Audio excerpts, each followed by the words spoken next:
got seating area outside. Well, our speaker tonight is Philip Nathan, and Philip, I've already called him Nathan by mistake, so I must remember to call him Philip. Philip is a former chairman of North East Humanists, one of the most successful humanist groups in the country, apart from Dorset Humanists, of course. Big rivalry going on there. Philip was their media, and he was also their media and education officer. He started his professional career as a research biochemist and molecular biologist, but he changed to teaching and the area of applied linguistics. He's currently head of master's programs at Durham University's Centre for Academic Development. He's written a substantial book called Living Humanism, and he's driven all the way from Devon to tell us all about it. So will you please give a very warm welcome to Philip.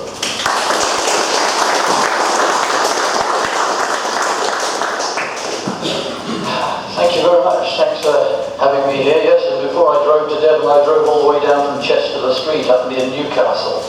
So it's been a long journey down here. But yeah, and I've had a wonderful day here. I must say, I feel like some kind of rock star. It's great to be here in your city. It's wonderful. I've been on the beach today with my children, and I've had a swim in the sea, 2 swims even. And it's been really nice. I suppose it's actually in line with some of the principles in my book. One of the things I'm discussing with David beforehand is that personal pleasure and happiness and fun and all that kind of thing is certainly within the book, one of the important things to follow, and I advocate that important thing to follow. You perhaps don't need that to be said to you, that we need to enjoy our lives, have rich and fulfilling lives, and I think it was pretty rich and fulfilling with my daughters on the beach this morning, this afternoon, sorry. I suppose I'm going to talk today, and I'm going to be talking a little bit about this book. It's about living humanism. I suppose the idea is that humanism is not some kind of abstract thing. It's not something simply for meetings like this where we have interesting discussions. Sometimes I've been at North East Humanists and, we discuss a lot, but what's the doing? And then I look at individual members, and you can see that individual members are doing lots of different things, through their work, in their leisure time or whatever it is, raising money for charities, working for Save the Children, working as probation officers, supporting prisoners and all that sort of thing, working as chaplains and the like. And the idea of, this is about humanist personal conduct, I suppose, about how we live our lives, how humanism is relevant, if not essential to living our individual lives. I'm going to talk, but I suppose I would also like to listen, if that's okay. So I'm going to ask you some questions and that kind of thing. And I don't know if you have things you want to shout out, or if you want to boo, or heckle, or disagree, please just do that when the mood comes, okay? Mood comes, I may start singing or something like that, but for your own well-being and welfare, let's hope that doesn't happen. Okay, living a humanist life. Yes, humanism to you? What is that about? You come to humanist meetings, what does it feel like humanism is about for you yourselves? Is it about personal conduct? Is it about not believing in gods? If we want to get in the media, then the best way we get in the media, isn't it? If you start having an argument with a Christian, and it's all about whether there's a God or not a God, and that's a debate that tends to go down well. In terms of entertainment value for the news and the like, but what is it to you? Is it about your personal conduct? Do you use humanism as a guide for how you do, or did you sort of come to humanism perhaps like I did? Well, this is a bit like the way I want to live my life. I didn't, I don't know, did you go searching or whatever it is? Woody Allen has this business where in one of his films he goes searching for the correct path and decides the answer is laughter. I suppose I'm saying maybe it's humanism, which includes some laughter and fun and that kind of thing as well. I don't know, I sort of arrived at humanism having certain values, and then, I knew I didn't believe in gods and things like that, but I wanted something more than just this negative, not believing in something. That's not much of a way to live, How do you define yourself in terms of what I don't believe? Well, as far as I'm concerned, things believing in gods, I'm sorry about this, is just ridiculous. Is that harsh? Imaginary beings in the sky, virgin births, things like that, and define myself as a human being in terms of not believing what I see as total and utter nonsense. Apologies, I believe it. I don't know. I lack vocabulary sometimes, despite being an applied linguist. Apologies for that. Yes. Does it impact on your daily living? Yes, no? I suppose, in fact, one of the reasons for writing this book, I suppose I wanted to work out what my behaviour was like. I wanted a guide for me. The book is titled Living Humanism, a Guide to Personal Conduct and Action for the 20th and 21st century and beyond, actually. So people will still be reading it in 10,000 years' time, I imagine. Well, it's that long. Actually, it's 2 volumes and 2,000 pages, so they might well be.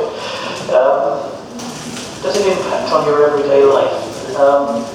If so, how?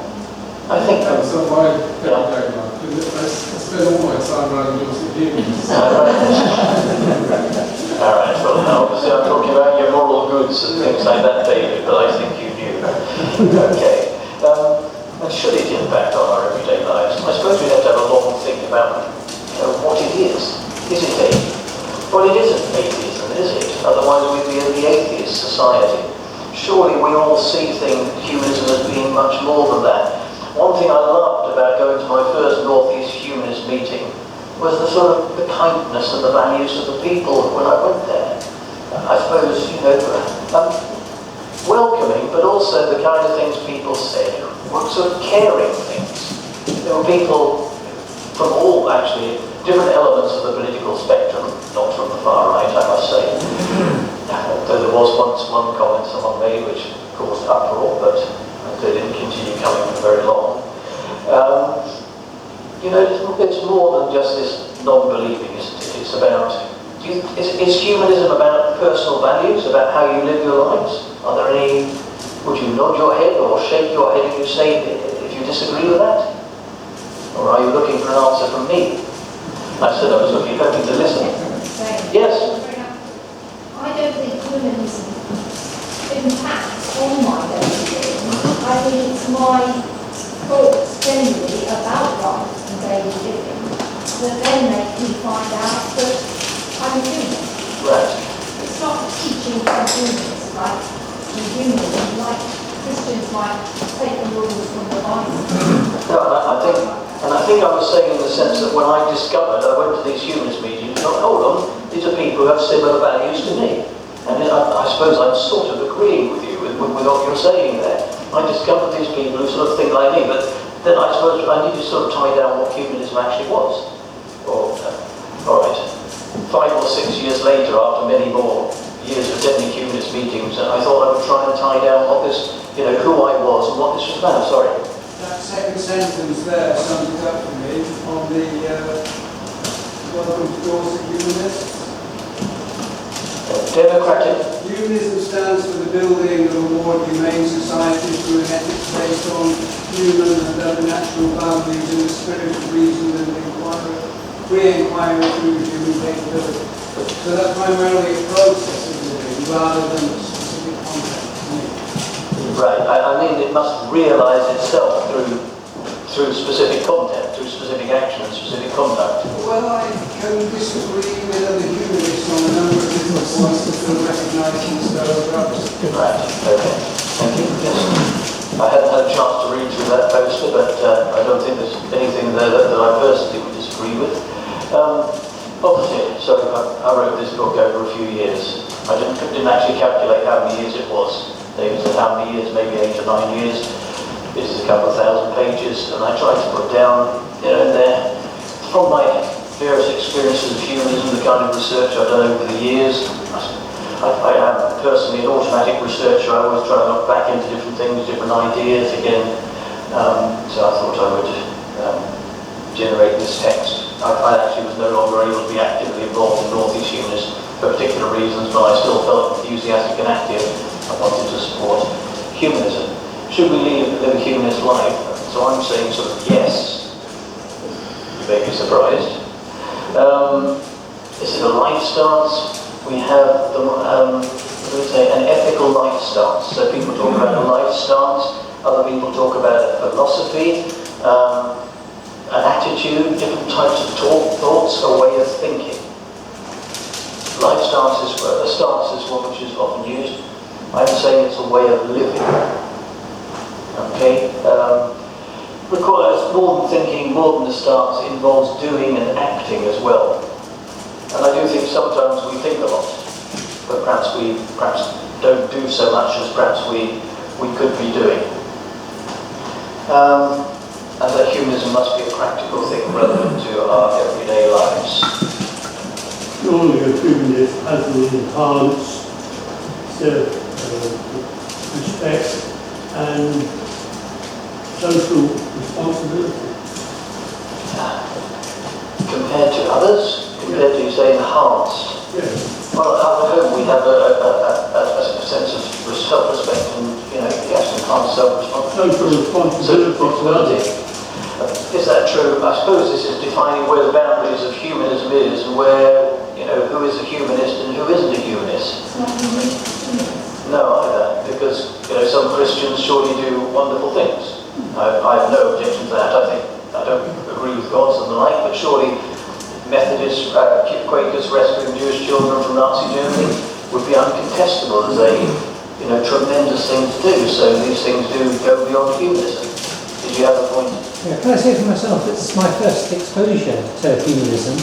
It seemed easier to say what it isn't than what it was, but it seemed too that it was based on certain basic principles which I found challenging. It seemed as if it was necessary to adopt a belief in free will, which I found particularly difficult. It drew from a moral perspective which didn't seem to be particularly well defined, if defined at all. And it's those interests that have brought me here this evening. Right. And I suppose maybe some things here might relate to that moral definition, that kind of morally attempting to define what humanism is. I wondered about the first one, free will. Again, there's many debates about the nature of free will. And it's not something I cover. I suppose there's an assumption that we control the decisions we have. We are responsible for our actions. That's something which is emphasised again and again through this book. Free will is a complex idea, though, isn't it? Certainly, it wasn't one that I was seeking to have a discussion. Sorry, I was conscious of saying about a couple of talks from philosophers on free will, and maybe you're arguing quite definitely that there's no such thing as that. I think when they come and talk to us, they manage to convince most of the audience that that's correct, but we still hang on to this idea of free will. I certainly remember the evidence that somehow that we've decided what we're going to do before we're aware that we're going to do it, about 0.07 milliseconds beforehand, and then our brain gets informed about what we're actually going to do. Yes, certainly it's a complex issue. I wasn't seeking to revoke it here. It's just that it seemed a very fundamental part of the humanist philosophy, if I should call it a philosophy. Well, let's assume that we have, a responsibility. Let's assume free will for the moment and disagree with all those philosophers. Yes, sir. I'd just ask you what question you're really asking, because if you're saying what is humanism, it would seem to me that the first thing you should say is, well, humanism's been around for, a century and a half now. Shouldn't you start about what the various humanist organisations, the group Humanism UK, actually tell us we should be, that what are conditions for belonging to? That's the first thing, rather than sort of... and then the second thing is, all you're really doing is, what is the sort of consensus among humanists? Which again seems a rather curious response. You're looking for something to rather... The nature of many things is actually decided by consensus. At each point in time, I work in a field where I do some research and I propose a model, and if the rest of the field agrees with the model, then we have a consensual model. So I explain and analyse text, but it is interpretive. Isn't your question really what is the consensus among humanists? It's aiming to interpret what is out there, including historical things, so I don't really refer much to history, I don't refer to Greek philosophers or anything like that. I think those, right, you've had many philosophers here talking. In fact, my daughter studied philosophy and just graduated in philosophy, but I I've tried to keep things to very practical matters about, what we do, raising money for charity being a good thing to do, supporting friends, loving family, enjoying and having a fulfilling life. And actually, going back through humanist history, we get the Amsterdam Declaration and various others, they're big declarations about principles. But we rarely see things about, what do I do when I'm having an argument with a relative? What do I do when they don't tend to touch. I suppose that one of the historical famous humanist figures is Jeremy Bentham. And he said the maximum happiness for the maximum number of people. Yet, he was always interested in sort of legal problems, in the big issues. But this is about everyday, my book here, and what I'm talking about, is as well as those big principles, talking about the kind of things we have in our everyday life. Gift giving. I don't remember Bentham talking about gift giving, Socrates. No? They look for things which are much bigger. But our everyday individual actions, the things we do in kindness, the way we talk to people and respect them and love them, is that something which matters? I don't remember them talking about love, actually. Not a bad film. But they don't, humanist philosophers, I don't remember the British Humanist Association putting something out about love. Do you remember that? There are issues which which are just not dealt with. And these are fundamental and key to our life. Grief. Yes, we have humanist celebrants, and they're but a humanist book saying, and there's quite a bit of an element of grief. Everyone in this room would likely have suffered the loss of someone they loved. And what are our responses? And how do we talk to people when they're suffering grief? How do we support them? And in this book it will say that we certainly should support them. We talk to them, we keep in contact, we try and love them, and that's it. Most humanist books don't say just don't go there. The Amsterdam Declaration doesn't go there. It's about big principles. And I think we need to, as humanists, touch everyday lives. These are things which really matter to people. I suppose I sometimes think to myself, yes, there were humanists and free thinkers in before Nazi Germany. They were swept away. No real, offices closed down in Berlin and things like that. Very early in the 1930s, humanists and the like free thinkers, don't know how much time for those executed, taken away. I think, yes, I don't worry. So what's the definition of free thinker? Definition, oh dear. Does it matter? No, because you keep emphasizing free thinker and free thinker. What I'm saying is that the society we're living in at the moment, it's a very fixed society. So with fixed society, there's so much overload of information coming in. So when you get overload of information, is it not the people's convenience comes in as they pick and choose what is relevant, what is not relevant, what is factors? I want to avoid defining free thinker. Can I just run out the room? Because I think that would be difficult to find lots of arguments over it. And again, the book doesn't try and move away. It doesn't try and define every particular term, okay? Because it would spend so much time discussing terms that it's not an academic book, you see. Perhaps it should be, but I don't use about 4 references in 2,000 pages. So if we do not say define, but we can say that humanities is about happiness. Let's move on, and then I'll have maybe I'll say how I see this, right? It's not theoretical, abstract, and it's not of little importance. In terms of the guide, my motivation is to tie down what's meant by humanist conduct, what we should do, how we should act as humanists. I even think as a word sometimes, go to humanist groups, the word should is a bit the people don't like the word should, because we're very independent and individual as humanists. Nevertheless, the reality is we live in communities, societies. I have no doubt there are things we should do and things we must do. So I'm not shying away from the word should. Especially I love it, I study modal verbs as well in particular. How we should act as humanists, what is acceptable humanist conduct, what is not. Based in the belief that humanism is relevant to our daily, everyday lives. Actually, I want to improve how I live, personally. So I've got some principles, but how well am I actually implementing them? So if I'm going to say things like, you'll see later what the core principles are. In fact, they were published, David did put them in your bulletin a while ago. To what I've got something to measure myself against, Am I behaving in a broken way. To remove the sense of abstractness and theoretical sense of humanism. You may believe that humanism doesn't have this. Well, leading humanists are often, philosophers. Maybe they're practical, but they're talking at sometimes at what I would say an abstract and theoretical level.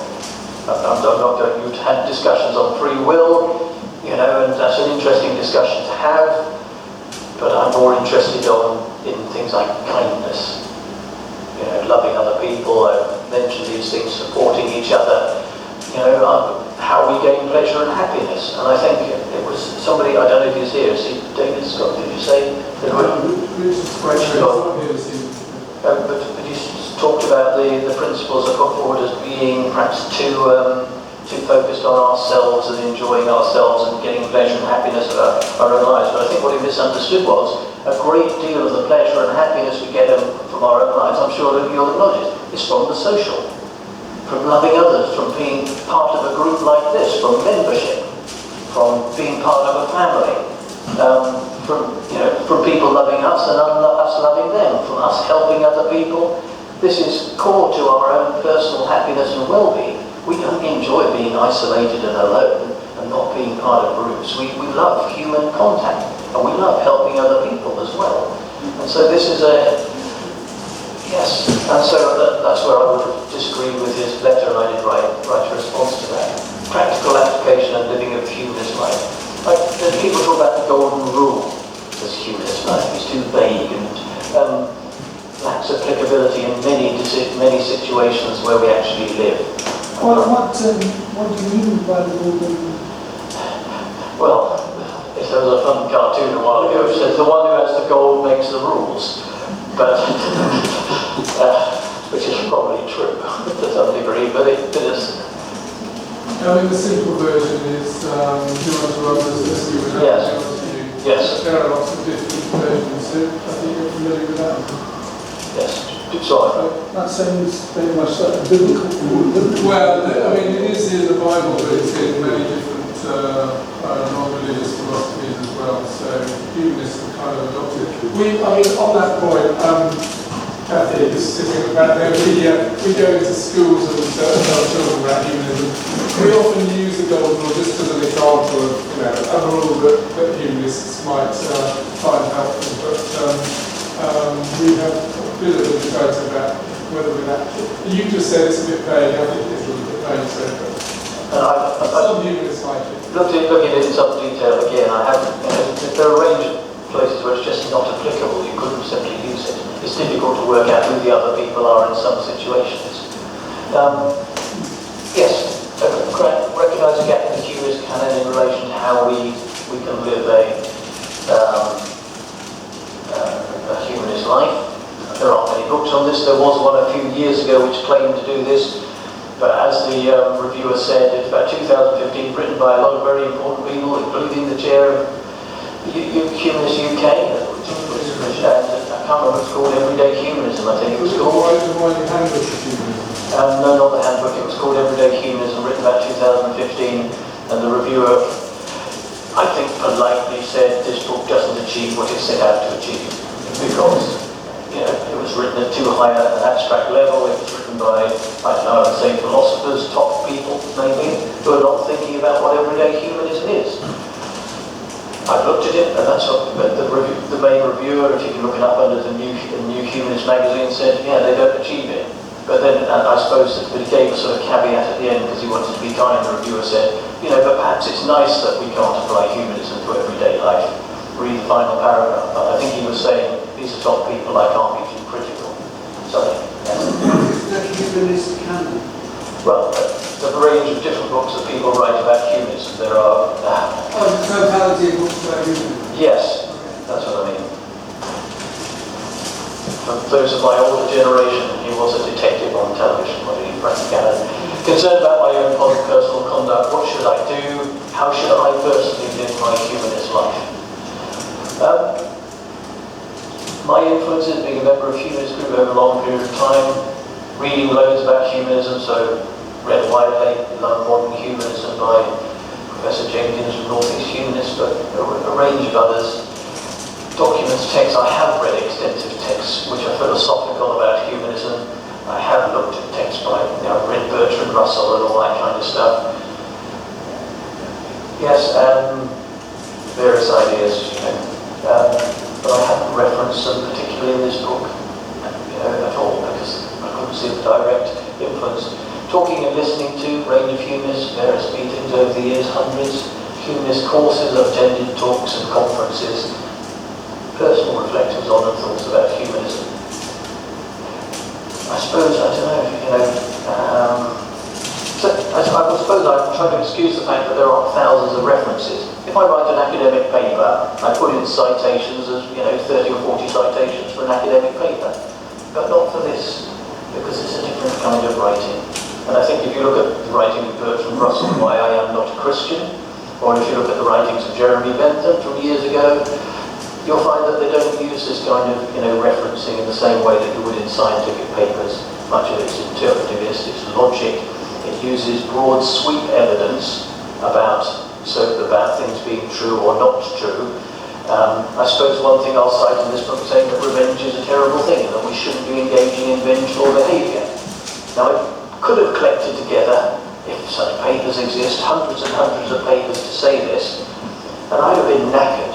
And the bit on revenge would have, that would have taken 5 years to write in itself to get correct, So I've taken things like, revenge damages people, it causes pain to its victims, it causes pain to those who are engaging in vengeful behaviour. Sorry, Heather. Yes, I'm interested in all the very sweeping statements you make, which touch on normative ethics and altruism and abstractions like that, but you picked up revenge.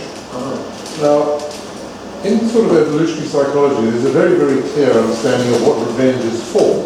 It has a purpose. You can choose to make a decision about whether it is right or wrong, but it is. So it seems to me that you are... So what do you mean by, but it is? You said you can it choose, exists. but it is. It is a human behavioural pattern. It responds in certain circumstances. Not an inevitable pattern of behaviour? Well, when you say inevitable, that means you have no control over your actions.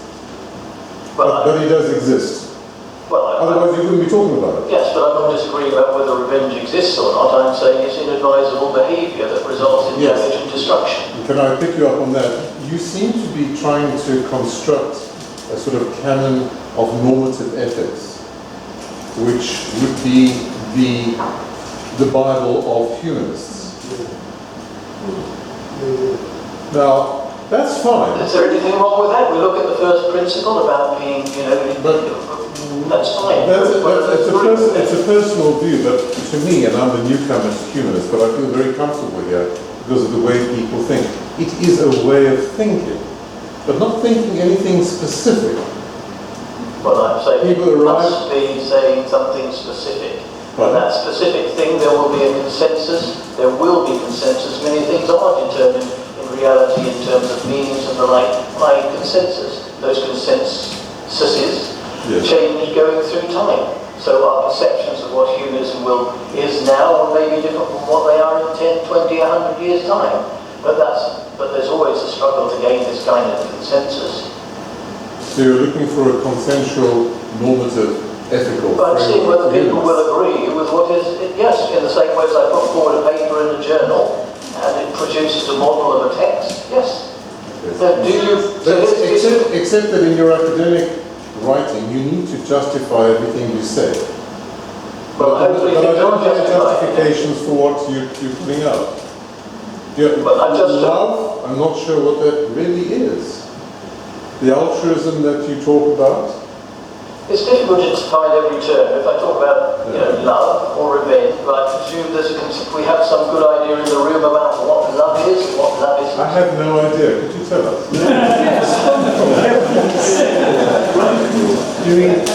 The right interpretation of what I put forward as being consensus about what love is in the book, available from all one published.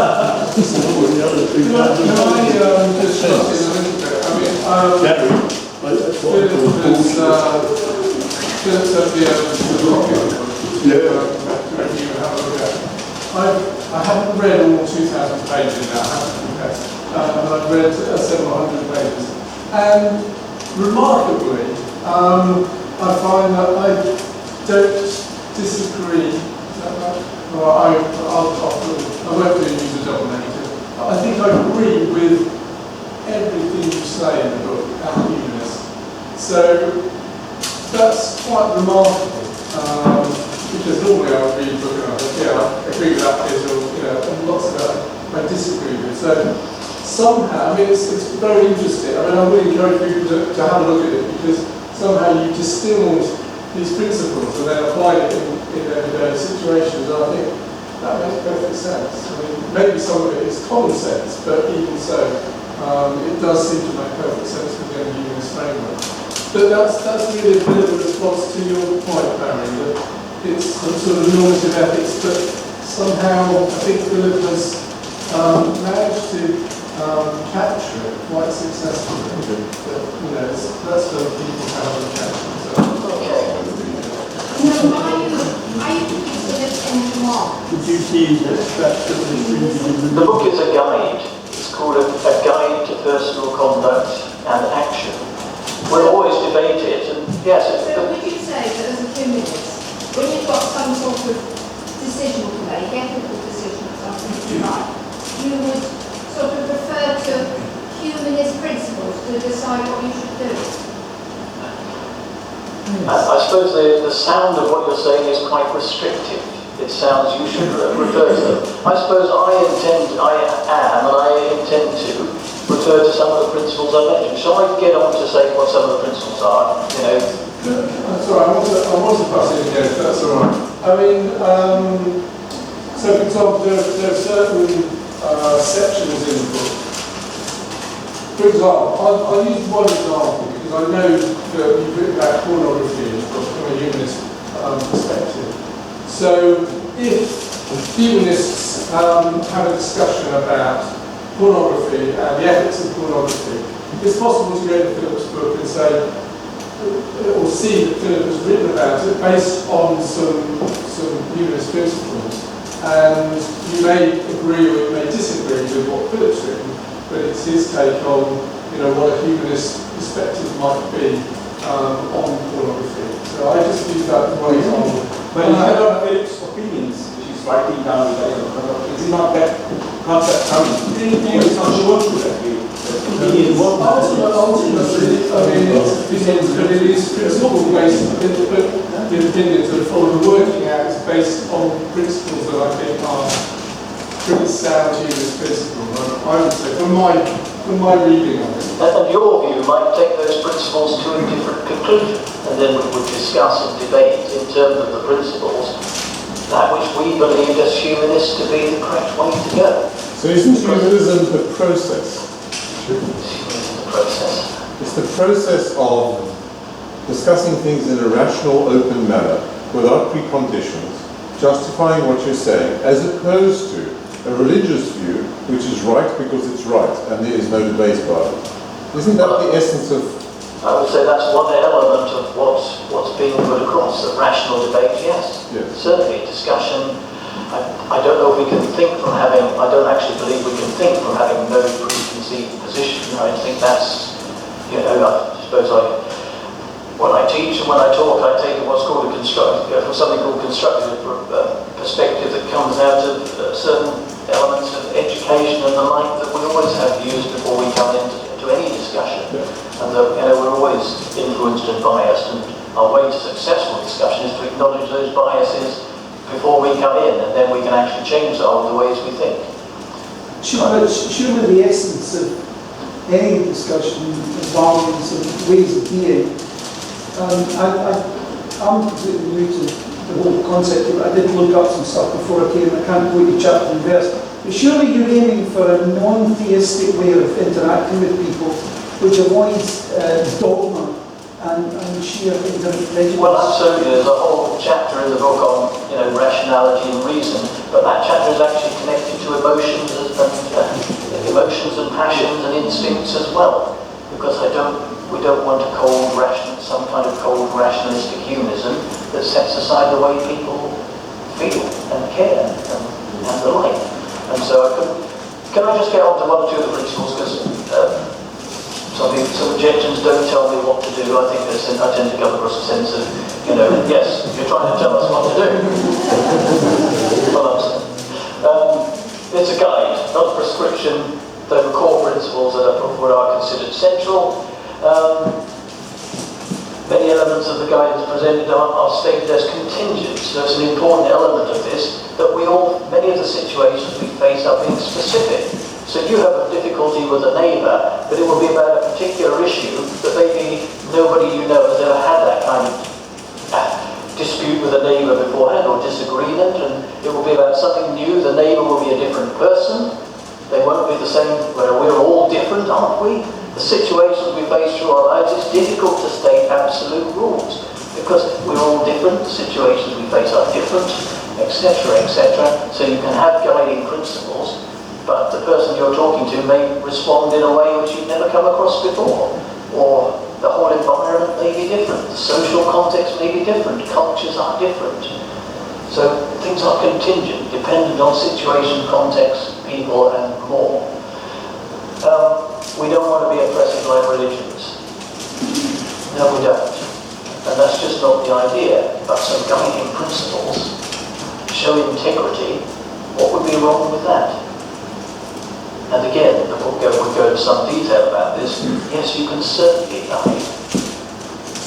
If somebody, I suppose, classic example, people quote as Nazis come knocking at the door and you're hiding someone, of course you lie.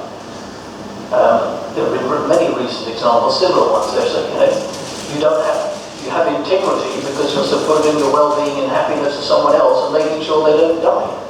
And that's integrity. We're social. We need to have notions of acceptable conduct and behaviour if we're going to survive, cooperate and collaborate together. We could probably spend ages debating that one as well. Core principles, act to support and promote their own well-being and the well-being of all others. Does that sound unreasonable as a principle? I suppose of course it sounds reasonable to me. And act to prevent pain and suffering for yourself and all others. Is that contentious? When you say, sorry, can I come in again? Yeah. I just find this very interesting. When you say all others, do you mean all others equally or all others in a weighted manner? I mean, are you prepared to talk about that? Because it's another generalization that I'm... Well, it would have to be in a weighted manner, wouldn't it? Okay. Realistic, but not a cold, rational way. The reality is that you look after your families, don't you? Your children, your loved ones. If you leave some money when you die, you'll often leave it to your family, won't you? The people who are closest to you. Okay, so, yeah, that's fine.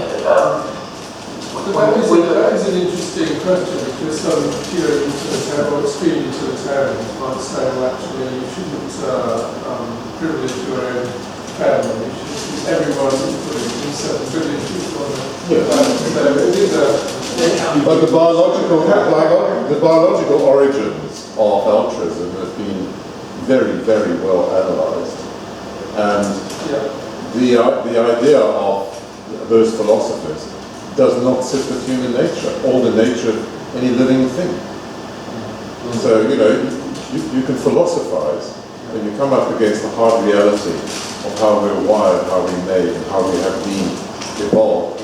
It doesn't wash. So, being caring of the well-being of all others equally.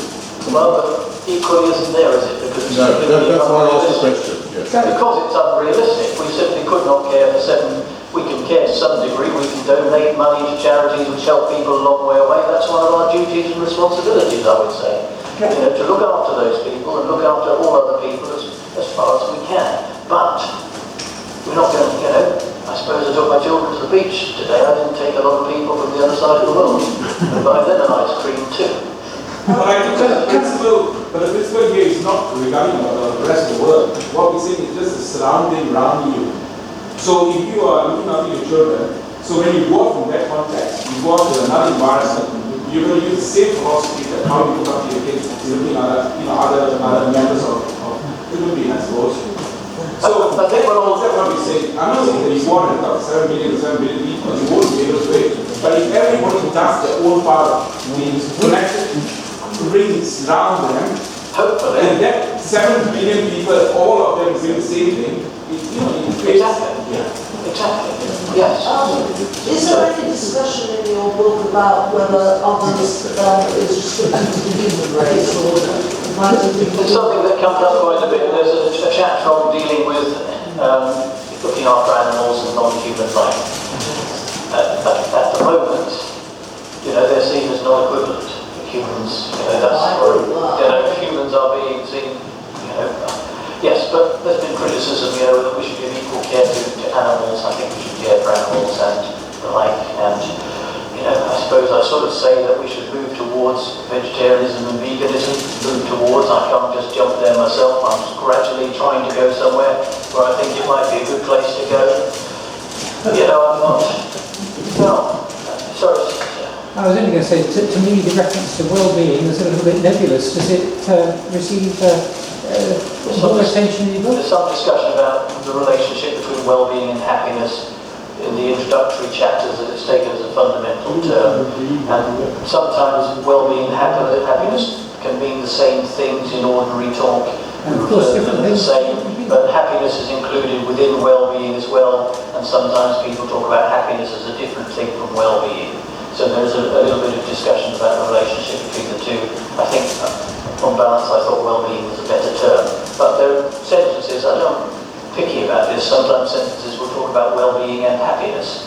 I haven't tried to sort of religiously stick to the use of certain words, because I'm talking to people who may understand the word happiness in a different way. It may have more meaning for them. And if you want to communicate your best, you don't want to get into too technical language sometimes. Yes. In terms of your emphasis on behaviour, humanism in practice, and linking to these 2 points, and also your emphasis on the value of consensus, I was wondering, could someone who actively campaigns against assisted suicide be a humanist, given that the humanists UK are actively campaigning for? I would have thought if they've got a rational argument and good reasons for what they're saying, I personally would be in favour of assisted suicide, but some people have other arguments, which I don't accept.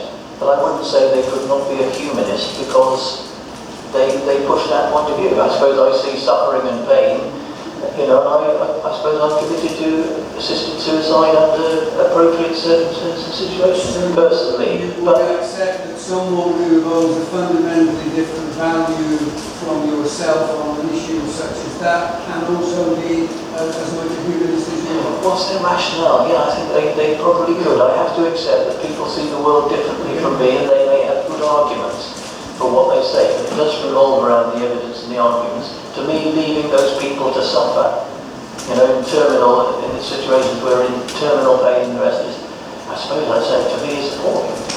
But I don't want to draw this and say absolutely not. I suppose I have a Facebook page, stick out posts occasionally, and people come in when you put a post on the environment, they come in, they're climate change dinner. This became a term. They disagree with the notion of climate change. The issue whether it was denial was an appropriate term came up the other day. And I try and have patient conversations. Other people will insult something and they do come on the Facebook page and they say you're an idiot, I don't like that kind of talk. I think everybody is persuadable. And so I try and engage in rational discussion, what's your evidence, etc., and just keep that going. So is Donald Trump persuadable then?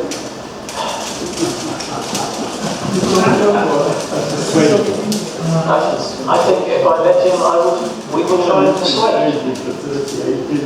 Yeah, we would try and persuade. And assume that they are... Can I ask, you seem to place great faith in rational, reasoned behaviour in terms of these actions. No, I don't think I've said that. So far your discussion has placed enormous emphasis upon rational, reasoned thought, laudable and laudable value. But my question is, are one's actions always governed by such things? are all actions, I'm talking not about premeditated actions, I'm talking about impulsive reactions to particular situations where absolutely right. pain and suffering. Are one's actions always governed by such rational They reasoning? certainly aren't, and that's why the chapter on rationality, I mentioned emotions, emotions, feelings and the like. You know, we're repulsed by some actions. And it doesn't go through, we don't necessarily go through a rational, through a series of rational things in our brains. I've discussed it. There's a woman in Iran who's been sentenced to 38 years in prison and 100. I'm just revolted. And I don't know, there's no process of, I can't go through the logic, I'm just, upset and angry and more than those things. And yes, and that's why the chapter on rationality will discuss that kind of thing as well. And faith in rationality. I want to use rationality and persuasion. I don't think you can always use that. Once there was somebody promoting Nazi propaganda in the centre of Market Square in Chester Street. I was a councillor at the time and I got them chucked down. Right? I'm not going to have that kind of, but I know there'll probably be a lot of attachment to free speech and things like that, but there are strong limits. For me, it's a personal view again, and I know I've had a discussion about it, but Nazis, those kind of people certainly can win. They certainly can do their damage again. They've done it before. Why shouldn't they win again? And, I have limits on certain kinds of things, which you may argue differently. I believe in rational debate, discussion, and all the rest of it, but can I just expand slightly or tease up that question about rationality and emotional behavior? And the fact is that we're capable of both. And there's a constant conflict in our minds, brains, consciousness, whatever you want to call it, between different parts of our brains, which do different jobs. And I think the battle between emotion and rationality is a very human one. And I come to the humanists to fertilize and encourage the rational one. Is that fair? So many things to think about. Well, that's the opinion. But I don't necessarily wish to disagree. Are you telling me that if there was a situation where an IS man who just beheaded some people was about to get murdered, I've got to concern his suffering, and otherwise I'm not a humanist? There are certain situations. Very well, you said to all others. Yes, and I mean all others. Yes, that person should not be beheaded. We shouldn't, if we can do something to stop that person being beheaded. No, but the man who's been beheading people, if then I'm there when I was in the service, I draw my gun out and shoot him. Yeah. Without qualm. I'm not a humanist. I would say that would be not humanist conduct. But anyway, but what I want to say was, for example, I'm not sure if you used it in the book, but again the other day, some police officers, obviously, they shot dead the guys at London Bridge who were stabbing people, and they were wearing what were thought to be explosive vests, and of course they were justified. I'm not saying they shouldn't have done it, I would say that was entirely justified, because they were protecting other people. Yes. And that's what I would say from humanist principles. These people appeared to be a threat. They'd already murdered a number of other people. They were wearing things which looked like explosives. So what would you do? Your duty is to protect other people, to look after others, and you did it, and you had to do it, and they were perfectly correct in terms of humanist principles. In my interpretation, probably in yours as well, that they did what they did. They couldn't take a risk, could they? Otherwise more people would have suffered.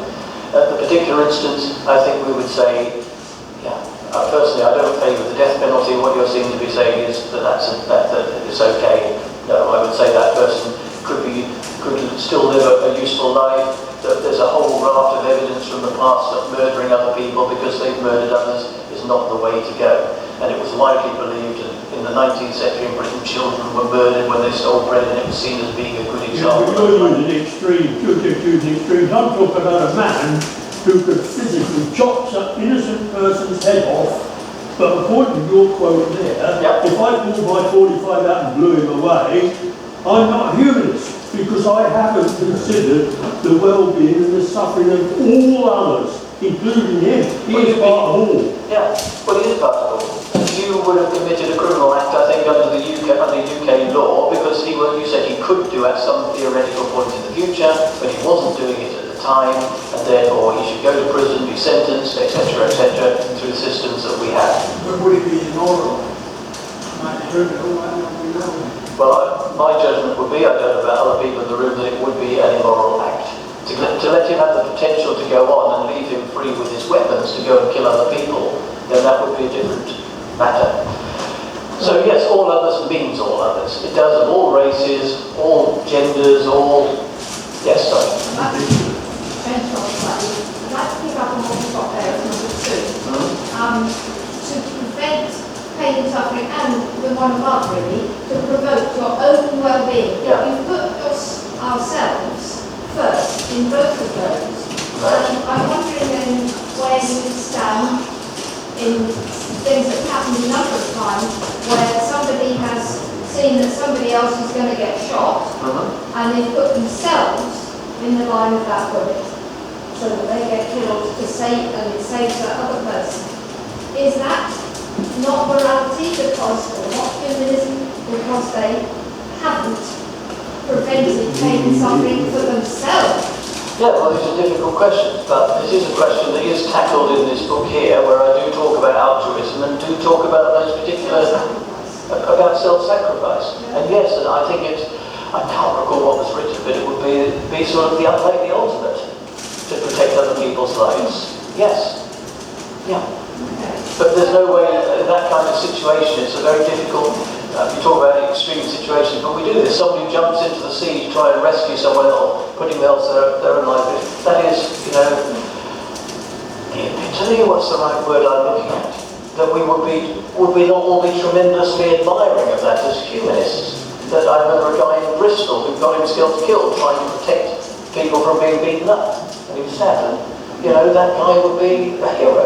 He would be in, I suppose I did have a little page in North East Humanists called Humanist Heroes. So you don't put necessarily yourself before others? I suppose I would say in a single sentence, these are principles, okay? But it's difficult to encapsulate every situation that we can come across in these sentences.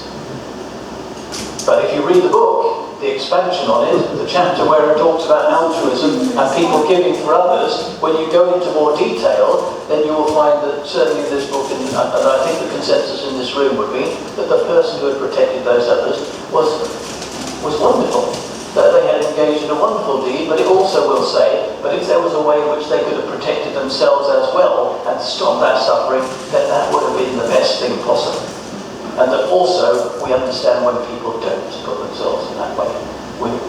Because to give up your life for that kind of thing is, well, maybe we all couldn't do it. Now, I still don't like those sentences because they imply me first and then some others. Right. I suppose what we go into, if we go into, is that overlap between me first and supporting ourselves and supporting others. And I suppose there must be reasons why people do make those sacrifices, why we do things for other people, and that results in our personal pleasure and happiness, doesn't it?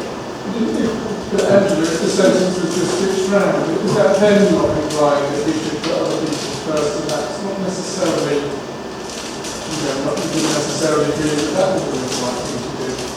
Or do you think there is the heuristic that it always do what other people? That is still my Christian background. I think we need some new... I would say I would put it that way around. Yeah, but that is a Christian way to see it, isn't it? But I suppose that is a legacy that I think we should support and help others, etc. As these sort of... Not that Christianity actually does that. Sorry, but it does put out that voice of self-sacrifice.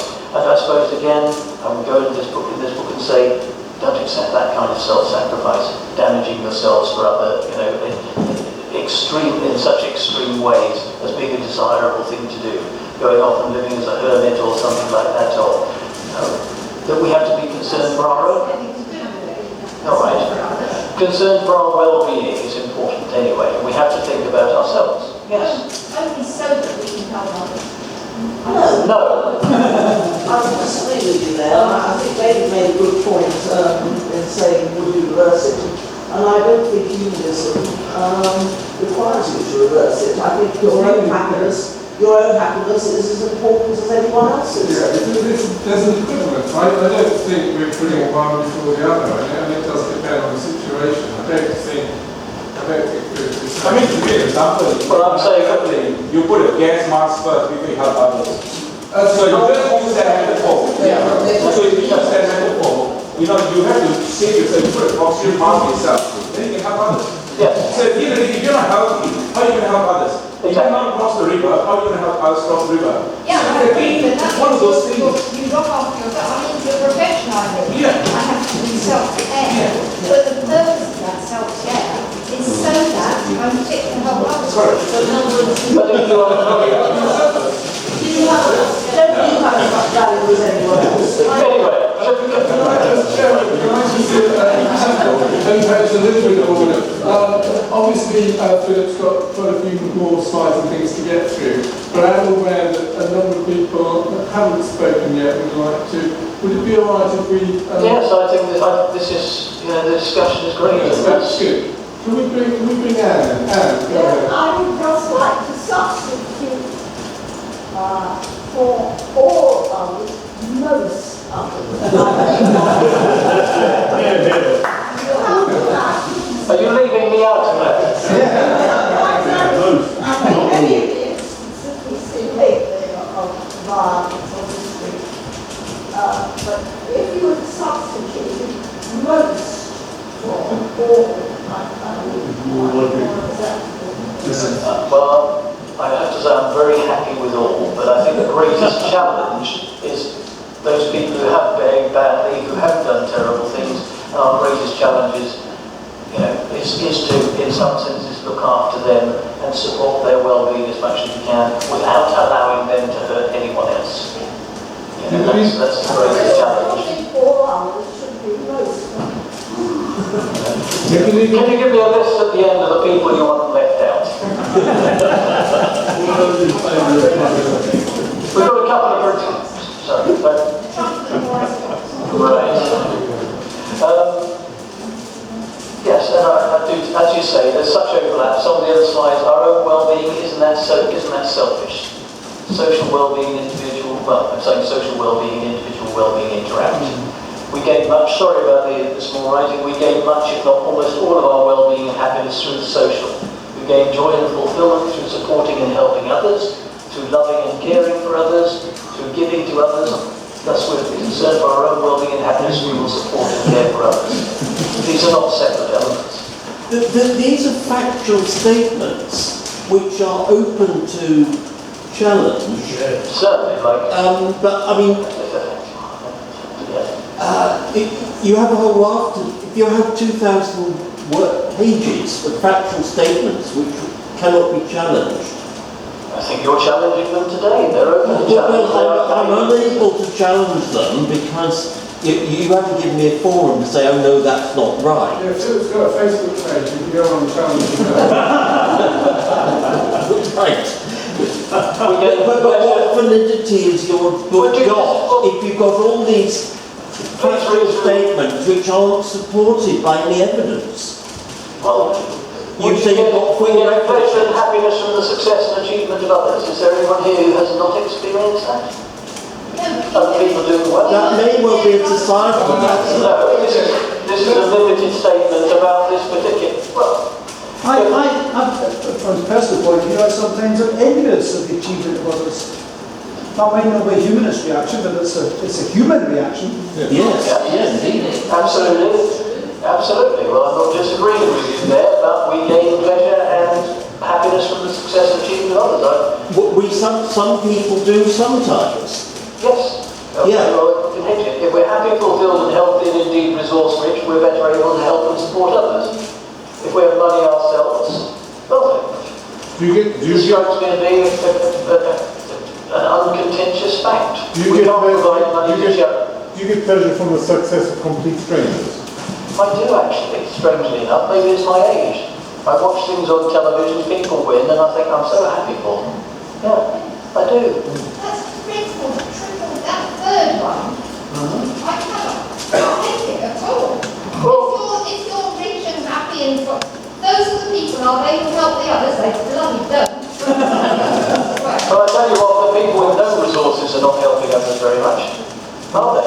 There's probably lots of people in this room. Do you donate money to charities every week, every month or something like that? Do people give? Do you pay to be a member of a humanist organisation? Yes, you do.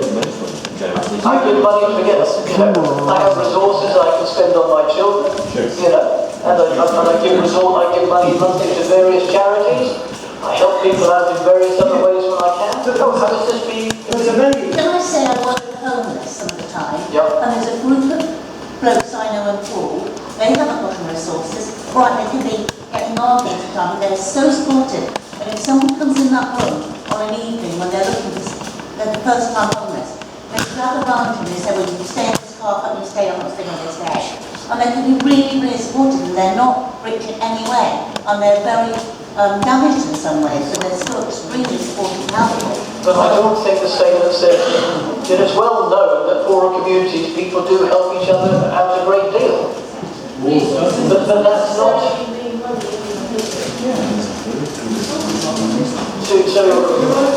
Sorry, I mean, Angela, I'm surprised at the vehemence of your reaction to that, because surely you are in a comparing profession.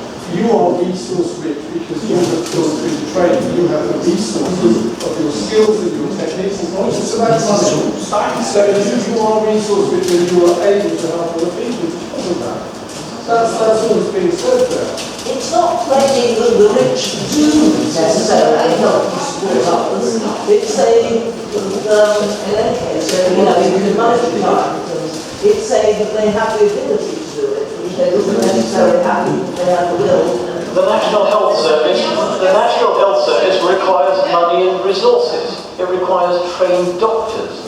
Without those resources, as individuals, as states, as organisations, we simply wouldn't be able to achieve what we achieve.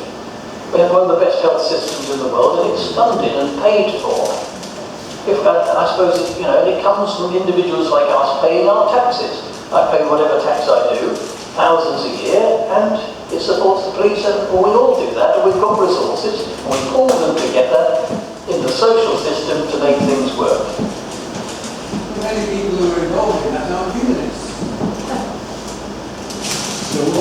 Yeah, that's true. There are many, many good people who are not humanists, absolutely. Okay, so why pick up things that everybody shares as humanist principles? Why not just identify those which are distinct from humanists?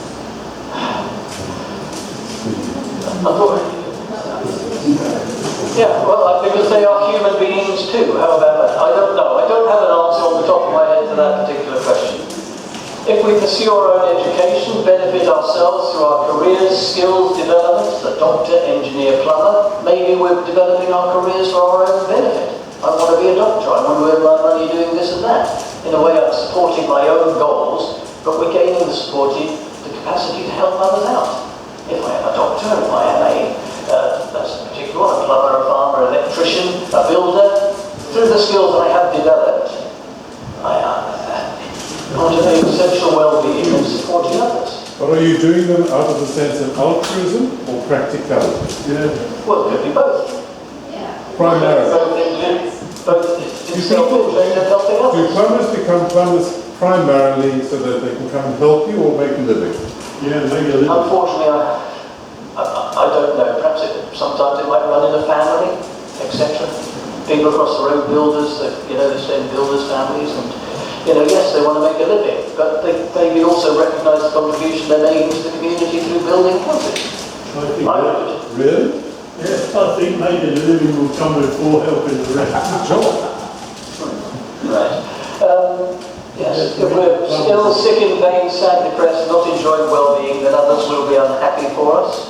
Is that fair enough? Often so, I feel. And we will reduce their well-being and happiness. And they require, so if we're not well, if we're not looking after ourselves, other people will become a burden to other people who will feel obliged to help us as well. We're social beings. And so, if I'm pursuing my well-being and happiness effectively, then as an important part of my life, as a social human being, I wish to contribute to others, my friends, family, community, society, to our broader humanity as much as I can. Not necessarily, you can be completely selfish. Yeah. But then that wouldn't be living a humanist life. If you're Just say, pursuing my well-being and happiness. effectively, because I will have to be supporting others. I will be damaging myself otherwise. I'm part of a community, I help others, that makes me feel good, that affects my personal well-being. I'm part of a group, I'm part of a work environment or something like that. If I am totally selfish, in a way which I describe as being a different form of selfishness, I'll be damaging myself. I will damage myself. Not necessarily, you could be a... to practice self-care in order to You could have a survivalist mentality. You could have a survivalist mentality and isolate yourself entirely and be entirely self-sufficient and not need society at all. And then what happens to all these principles of altruism and giving? You could be entirely self-fulfilled, living on a hill, hunting, gathering, farming, wearing skins, and not meeting another human being. There are people like that. You would be a humanist then, wouldn't you? Would they be humanists? I think that's to 99.99% a theoretical position. Human beings, that we are social animals and we're living together. Not really. It's simply abstract. We're living together in communities of hundreds of thousands of millions of people. Yes, there's the odd individual. In fact, there's a lovely film I saw about an odd individual, an unusual, unconventional individual living on an island, a Scottish island, and he lives, there's only him he sees through the year, almost like that. But there's so many things from human society around him. All the things from his education, his capacities, his abilities, his skills. Everything he had when he was younger, and he does occasionally run into other people. But he could still be a humanist. Yes, that's the point. But I suppose I'm talking about the world that, yes. And a soldier Could still be a humanist. Undoubtedly a soldier could be a humanist, yes, protecting others. Yes, because as we've said, there can be circumstances and situations where maybe as a soldier you're called upon to protect other people. Would somebody be trying to, if a bomber's coming over London trying to drop missiles and bombs on London and you try and shoot those down, would that be a crime? Probably. No, not in my mind. Assuming you're on the right side, of course. Basically, want to help other people and make their life better because it will make you feel happier. Because well, I didn't put the link because, did I? It doesn't say that anyway. It says one reason that we are, that there is a link. But yes, I don't think I'd go with the because. I think we sort of do it, and these are reasons why we do it. But it's not the because. It's not such a direct, logical, mathematical link between the two. Good. Why do we do that?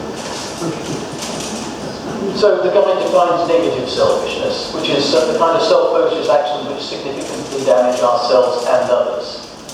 Actions and conduct which is considered unacceptable within living humanism. When you do things to yourself in a manner which damages other people. I suppose I don't like because we should be self-focused. I don't see why we shouldn't be a bit self-focused. You're not going to go home and have a nice cup of tea this evening or a drink afterwards, or we sit in a pleasant environment with comfortable chairs. Now, when I go, I suppose I see other people's houses sometimes when not when I'm thieving, when I'm leafleting or doing other things I do, and I see, I look inside and I'm so happy that you have that comfort. Is that a strange thing to think? I'm glad that people are living comfortable and happy lives. Maybe it's just me, but that's something that's maybe come to me in recent years. Wow,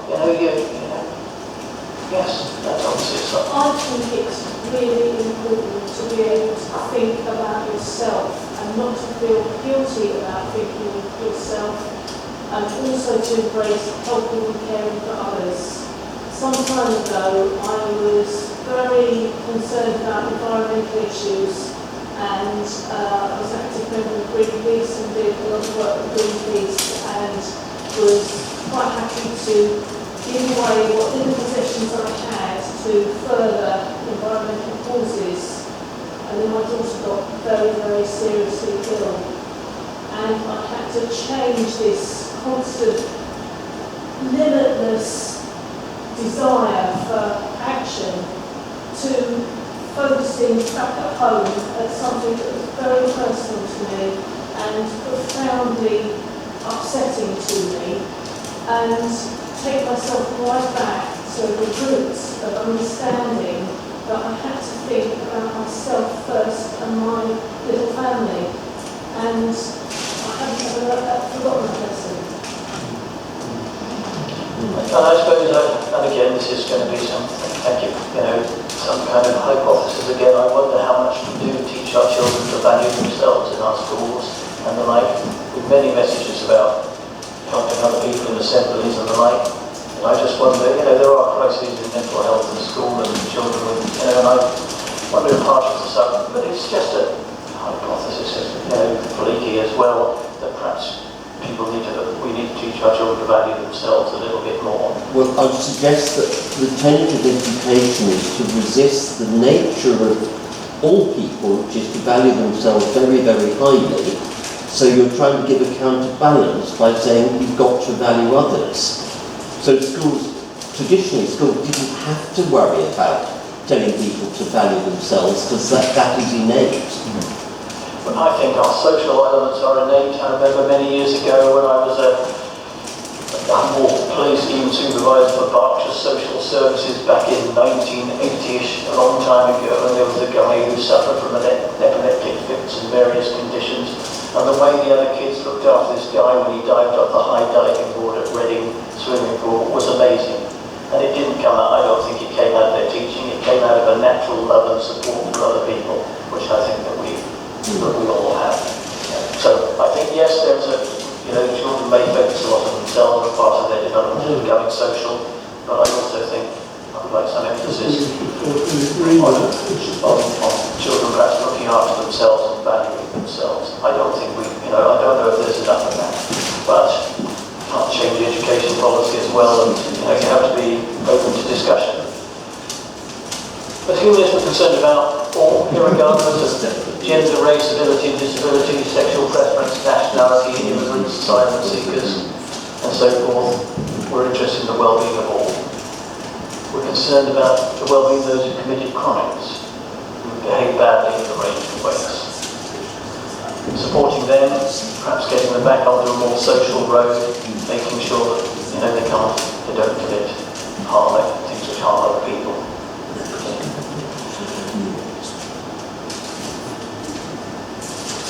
Through this concern, we'll also be benefiting ourselves.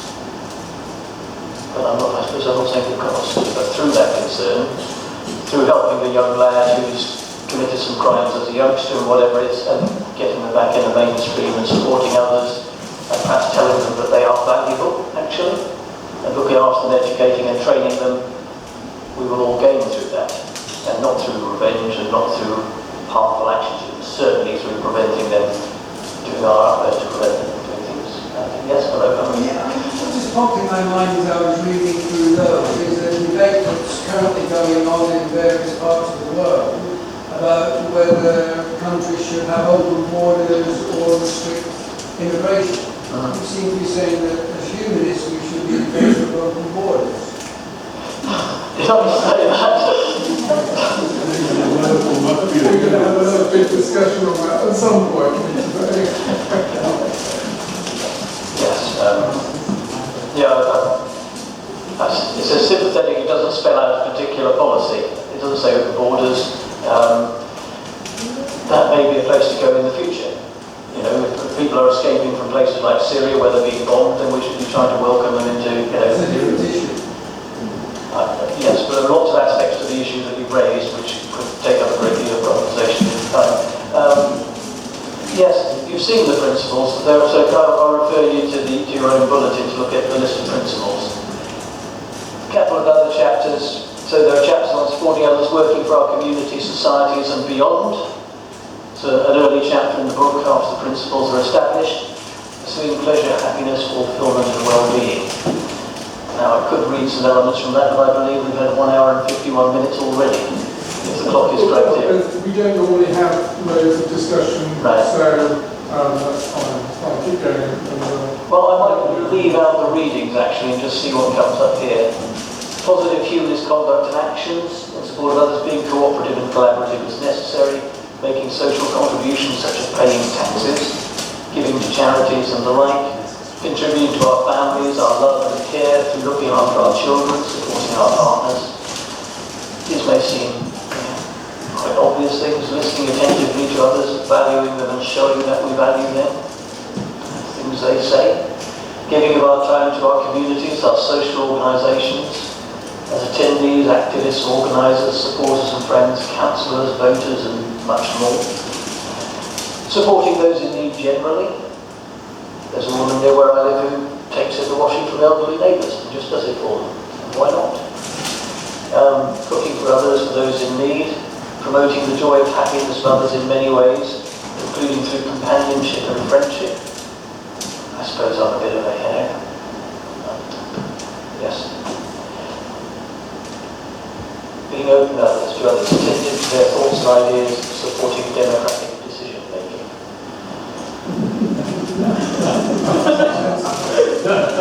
Well, I suppose that's there's many opinions and ideas in this room, and the idea that one person, as right answers is just a ridiculous idea.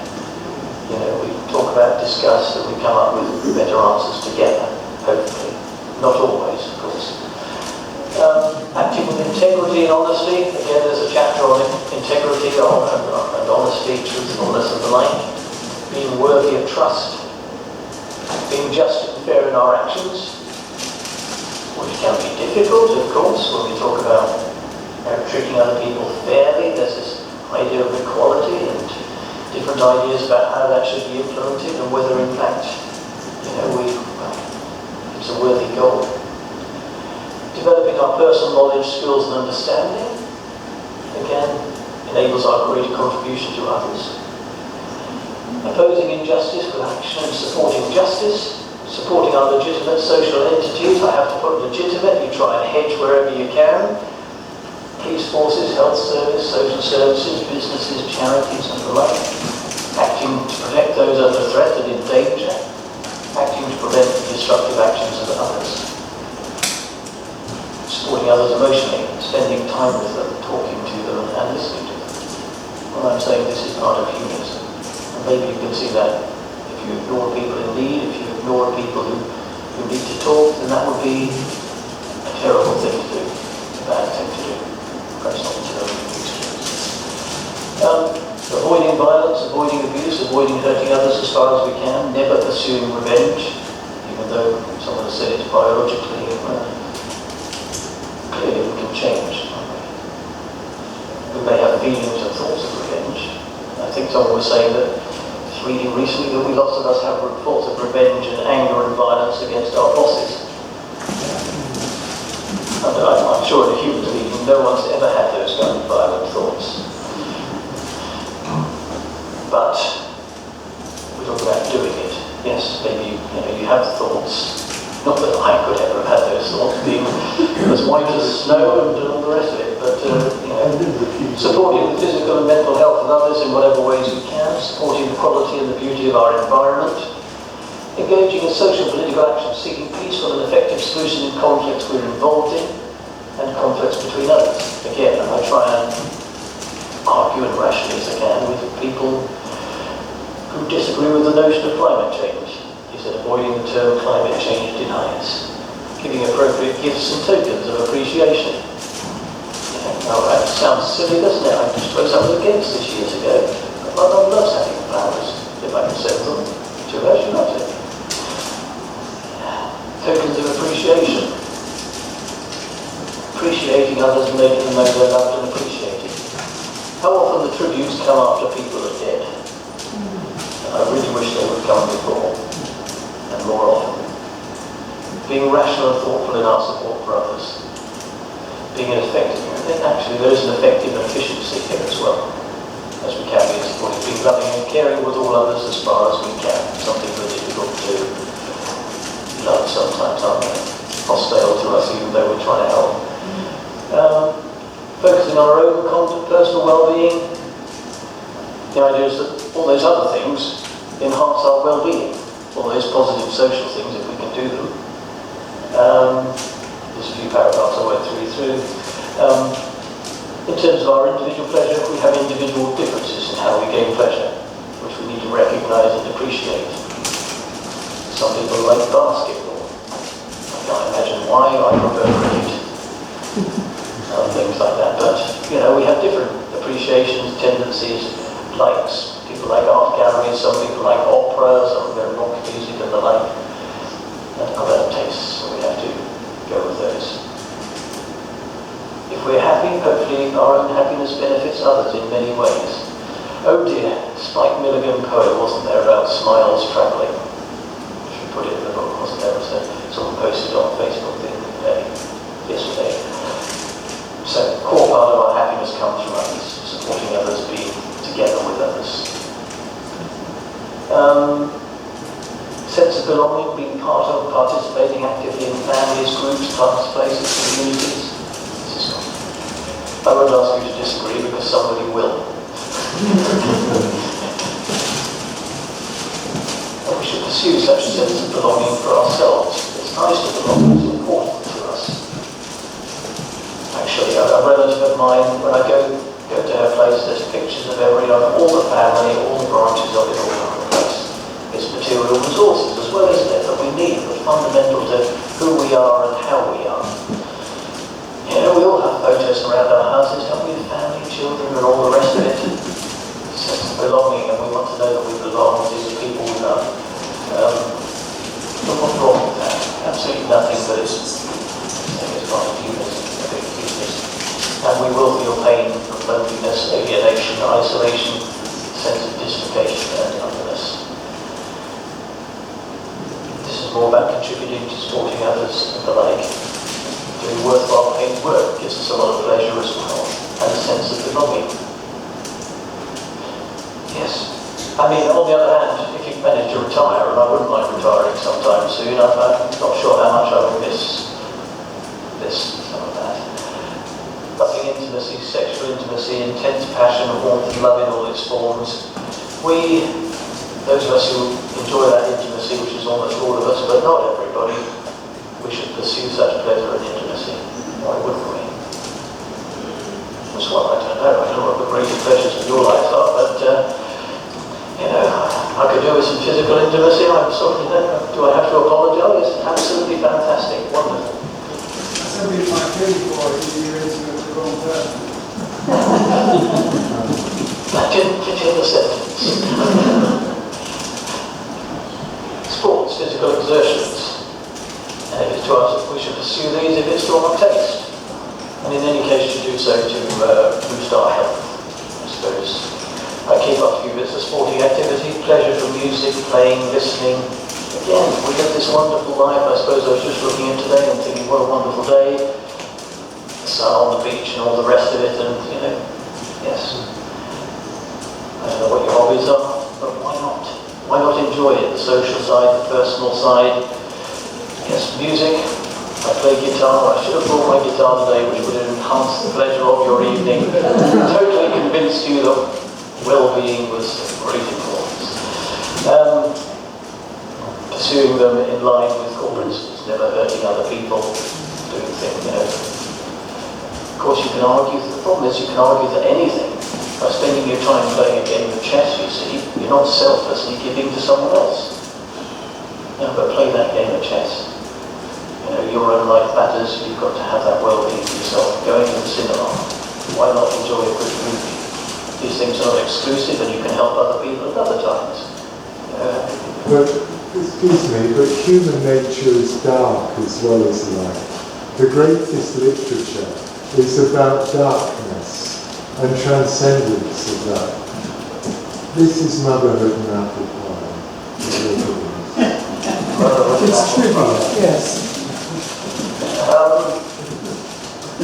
It's about the darkness. If you don't acknowledge the darkness in human nature, you will never improve things. You must accept that there are things about us.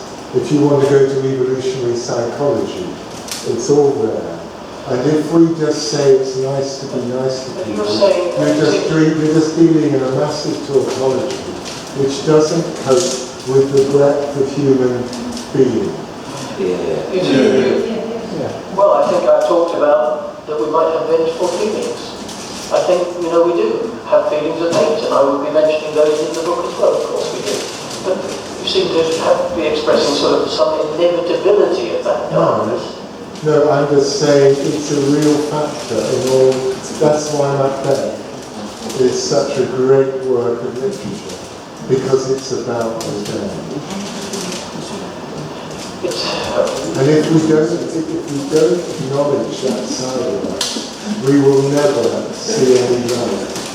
This is about emphasising what our personal conduct, human conduct, should be. It's not about ignoring that we may have bad thoughts or that bad things happen, because it doesn't ignore that bad things happen.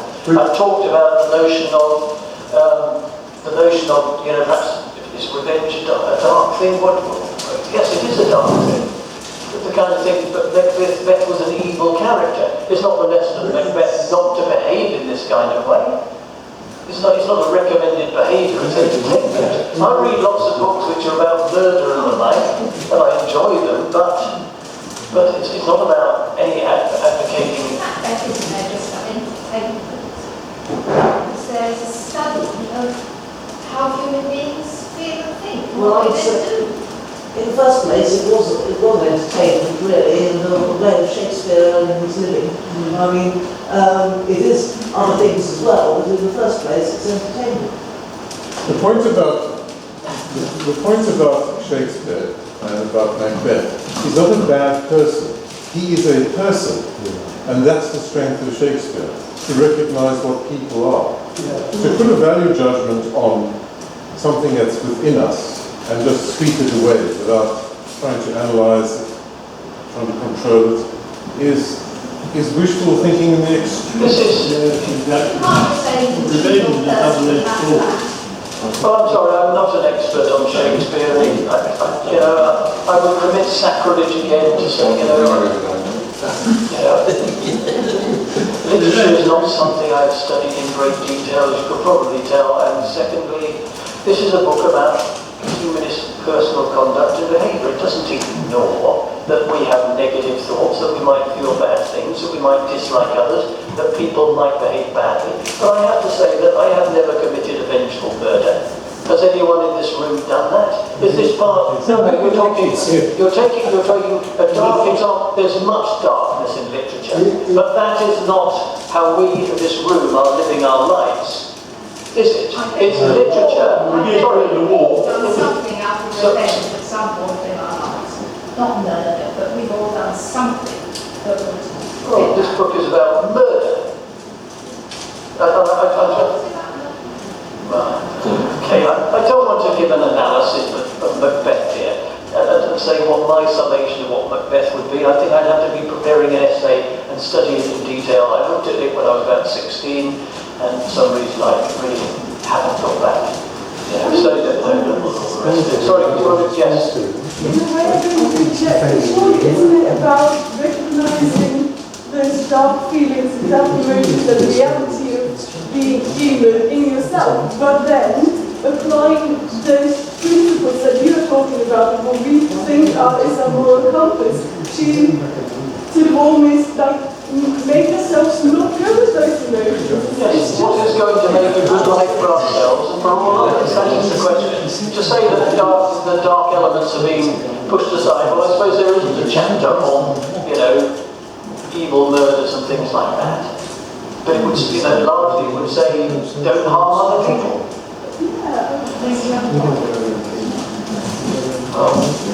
We gain pleasures from adventure and exploration, and should pursue these: intellectual adventures, intellectual exploration.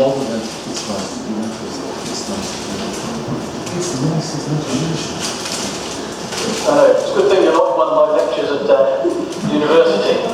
Can I ask one more thing? And that is, what you put up here as the humanist conduct, if this was a room for Christians, then they would have said, oh no, I didn't do that. Well, they might agree with much of it, but then they claim to believe in that they, in terms of thinking and the like, they would be in gods and Jesus and things like that, and they might not agree with some elements of this. They might be saying, no, you've got to, no, we must suffer, because an important element of Christianity is about suffering. So I think there would be elements which they would disagree with. I said, fundamentally, the element which emphasises recognising and acknowledging your own well-being and happiness is something that, I don't hear ideas like this. In fact, I don't think if you go to church, you'll hear people talk about, that adventure and exploration, sources of pleasure, making sure you've had a happy week, making sure you've had a happy day with your children and all the rest of it. It's still things are dealt with on a much more abstract level. There's a notion there's a figure suffering at the front, saying how good it is to suffer for other people. I think they would find many points of disagreement. Well, I've gone into many churches and there seems to be this figure, there is a virgin birth and all this kind of thing, which is just totally inimical to humanism. You're quizzing that, you're saying that doesn't happen in churches, that these are not fundamental tenets. Right. Well, it's the fundamentals of it. Pursuing and enjoying humour and laughter, but not too much at the expense of others. Taking time to appreciate and value ourselves, who we are and what we do. Again, I think there's a lot of, sometimes, people just don't think enough of themselves. They don't have a good perspective on who they are and what their contribution is. Setting where possible, achieving goals. I'm a bit of a goal setter, I suppose. Pets. Again, there may be some, I don't know, you might think this is trivial, but people get a lot of pleasure out of their pets and their animals, and why shouldn't you have a, I don't know. Good food. You should have pets. No, I'm saying that, in fact, Living Humanism suggests that goldfish are compulsory.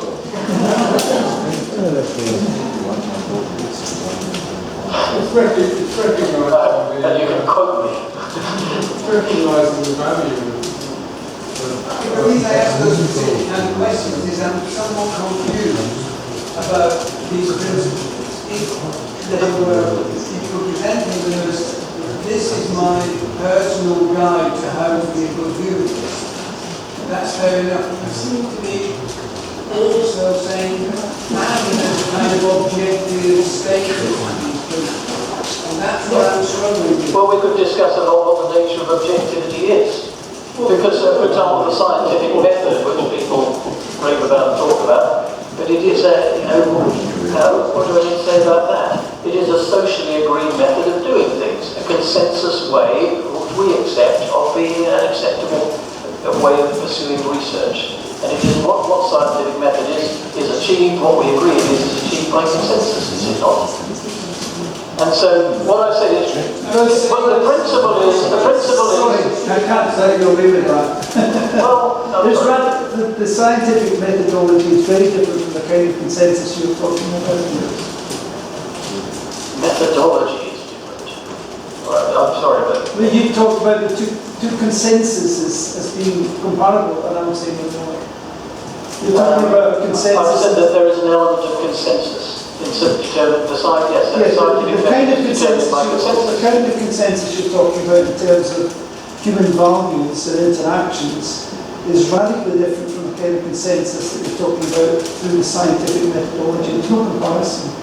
Well, I think maybe if we looked into that, we would find that in terms of fundamental principles that there are similarities in terms of what's going on and what justifies the scientific method. No, because... Boyle, I'm sorry. Well, anyway, can I just go back to this point here? Can I just go back to this point here? Which is that the principle is that we should pursue pleasure and happiness for ourselves and for all others, and these are ways in which this can be done. And some people might say pets are trivial, that they don't matter, but if you're lonely and you have a pet, there are other ways of getting pleasure, but there's nothing wrong with it. Okay? The fundamental principle is about pleasure, well-being, and fulfillment. There are many different ways in which we can realise this. Just to give you one check, we need to start wrapping up in that division. Alright, key points where we might cause ourselves, don't pursue your pleasure in a way that will hurt yourself. Drugs, stuff like that. Heavy stuff which is going to do you damage.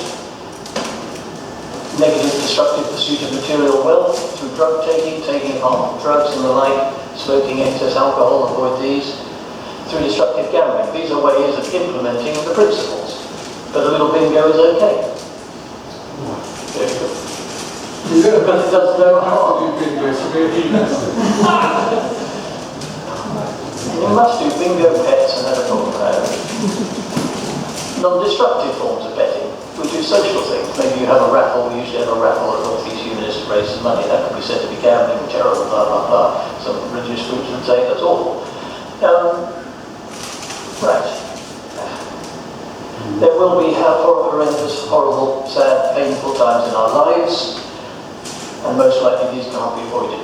Not just the darkness, but losing people we love, grief, sorrow, unhappiness, alienation. We're probably all going to have these. These are part of the menu of being a human being. Support others when they're experiencing these times of intense grief and sadness, intense physical pain. We need, as far as we can, to ensure when we're doing this, we also maintain our own happiness and the happiness of those around us as much as we can. So we're supporting others, perhaps in grief or in pain, suffering.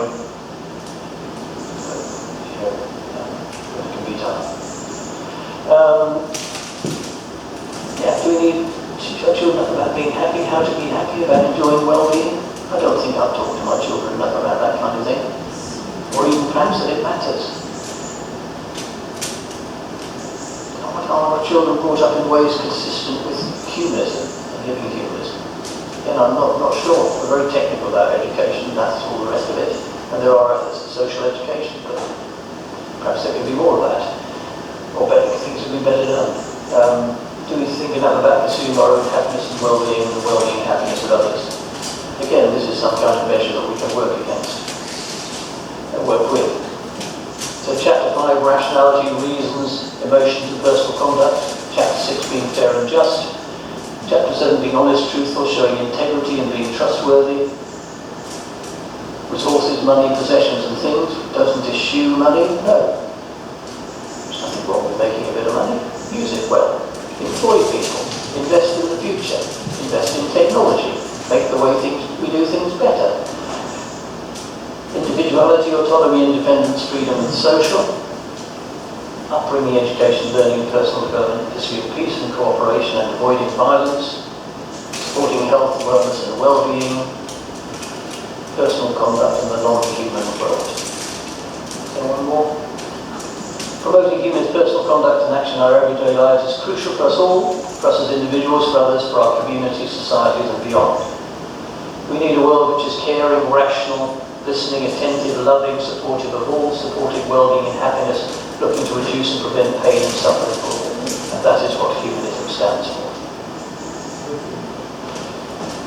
I'll finish there. Okay. Thank you.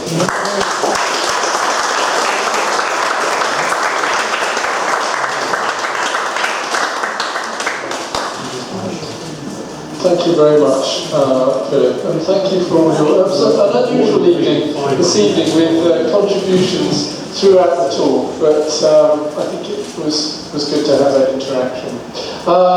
There are some copies here of the book which you may want to have a look at, and there are some leaflets here as well telling you how you could obtain a copy if you would like to.